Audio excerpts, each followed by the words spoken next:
Palm Sunday is an incredible opportunity for us to assess the motivations of our heart and to adjust the expectations that we have with Jesus. Specifically, asking the question, are there strings attached to our love for Jesus? Jesus enters into Jerusalem and he's met with two things that are incredibly important. One, a symbol, another, a chant.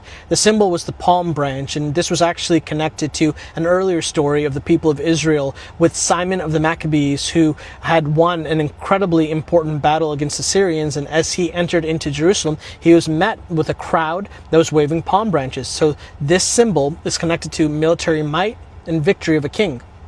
The second thing is the chant of Hosanna. Hosanna in Aramaic literally means save us, please. And it's connected to Psalm 118, verse 26, which would have probably been sung when the king of Israel had won a victory and was coming back into the city, being received with these chants of saying, yes, like, you have saved us. Thank you. So what does this mean for Jesus? When Jesus enters in, the people have expectations, strings attached to the kingship of Christ. They want him on their terms. And there's nationalistic hope and there's militaristic might that is laced with all of this. And yet Jesus will not bend his knee to us. He's calling us to bend our knee to him.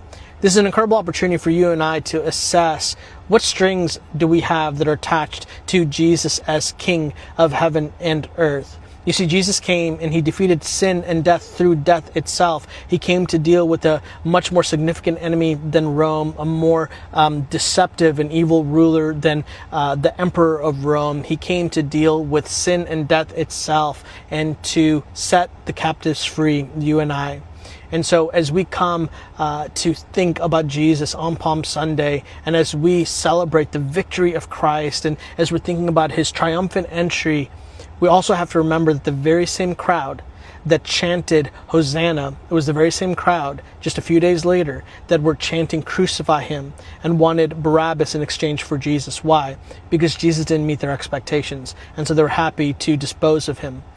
How do we feel about this? How do we feel when Jesus doesn't meet our expectations? Are we willing to submit to the King of heaven and earth and to receive the gift that he is giving us and not be blinded by the gift that we demand of him to give us?